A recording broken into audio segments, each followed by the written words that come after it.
Buenas tardes, Pastor Itamar. Voy a darle mi ensayo de teología política, y es una reflexión sobre el poder y el gobierno. Como introducción, dice que la teología política es la disciplina que estudia los conceptos teológicos y las estructuras políticas. En este ensayo vamos a explicar algunos conceptos de la teología política a través de un caso de tipo político internacional. 1. ¿Qué es teología política?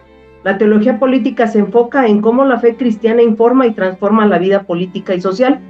Busca entender cómo los principios bíblicos pueden guiar nuestras decisiones políticas y cómo la Iglesia puede ser un agente, factor o fuerza de cambio en la sociedad. Por ejemplo, en Ucrania, el presidente Zelensky ha utilizado su fe judía para obtener apoyo de Israel y otros países en su lucha contra Rusia, mostrando cómo la fe puede influir en la política internacional. Número 2, ¿qué es el poder?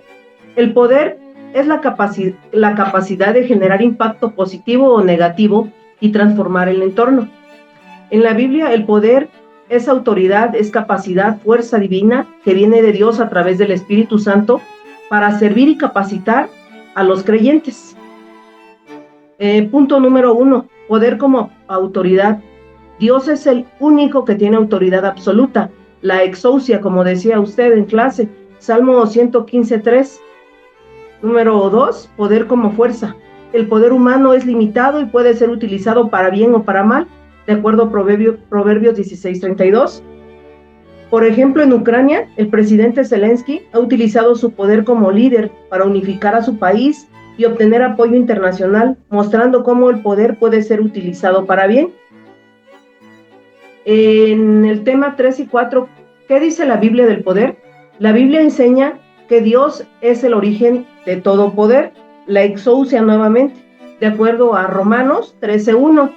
El poder debe ser utilizado para servir a los demás, no para dominarlos, de acuerdo a Mateo 20, del 25 al 28. Los líderes deben ser humildes y servir a Dios y a su pueblo, de acuerdo a 1 de Timoteo 2, del 1 al 2. Por ejemplo, en Ucrania, el patriarca Kirill de la Iglesia Ortodoxa rusa ha sido criticado por apoyar la guerra, lo que ha generado preguntas sobre cómo se está utilizando el poder en la región. Como número 5, del tema número 5, gobierno y gobernanza bíblica, la Biblia enseña que Dios es el Rey Supremo, o sea, una teocracia, de acuerdo al Salmo 47:7. Los gobiernos humanos son instituidos por Dios para mantener el orden y la justicia, Romanos 13, del 1 al 7. Los líderes deben gobernar con justicia y equidad. El ejemplo es en Ucrania, el gobierno ha sido criticado por su respuesta a la guerra, lo que ha generado debates sobre la gobernanza y la justicia en la región. Debemos de recordar que la gobernanza es el cómo se está gobernando. Tema número 6, poder y gobierno en la Iglesia. La Iglesia debe ser un modelo de gobierno y liderazgo que refleje los principios bíblicos. La Iglesia es una comunidad de iguales, no es una jerarquía, de acuerdo a Génesis 3:28. Los líderes de la Iglesia deben ser siervos y no señores, 1 de Pedro 5, del 2 al 3. Por ejemplo, en Ucrania, la Iglesia Ortodoxa ucraniana ha sido criticada por su relación con el patriarca Kirill, lo que ha generado debates sobre la autoridad y el liderazgo en la Iglesia. El tema número 7, separación entre la Iglesia y el Estado, que es el modelo moderno. La separación entre la Iglesia y el Estado es un concepto moderno que busca proteger la libertad religiosa y evitar la tiranía, que es el abuso de poder religioso o político.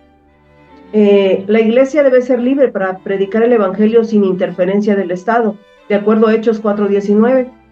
El Estado debe respetar la libertad religiosa y no imponer una religión, Romanos 13, del 1 al 7. Por ejemplo, en Ucrania, la separación entre la Iglesia y el Estado ha sido cuestionada por la relación entre el gobierno y la Iglesia Ortodoxa, lo que ha generado debates sobre la libertad religiosa. Como número 8, teología del reino de Dios. La teología del reino de Dios se enfoca en la soberanía de Dios sobre todo el universo. El reino de Dios es una realidad presente y futura, de acuerdo a Lucas 17:21 y Mateo 6:10. La Iglesia es la comunidad del reino llamada a anunciar y a demostrar el reino de Dios, de acuerdo a Mateo 28, del 18 al 20. Por ejemplo, en Ucrania la guerra ha generado debates sobre el reino de Dios y cómo se manifiesta en la historia, lo que ha llevado a muchos a reflexionar sobre la soberanía de Dios en medio del sufrimiento. Y como conclusión, tenemos que la teología política nos hace reflexionar sobre la fe cristiana y la política. En el caso de Ucrania, vemos cómo la fe puede influir en la política internacional y el poder puede ser utilizado para el bien o para el mal. La palabra de Dios nos enseña que Dios es el origen de todo poder y autoridad y que los líderes deben gobernar con justicia y equidad. La iglesia debe ser el modelo de gobierno y liderazgo que refleje los principios bíblicos. La separación entre la iglesia y el Estado es importante porque protege la libertad religiosa. En medio de la guerra, la teología del reino de Dios nos recuerda que Dios es soberano en todo el universo y su reino es una realidad presente y también futura. Gracias, pastor.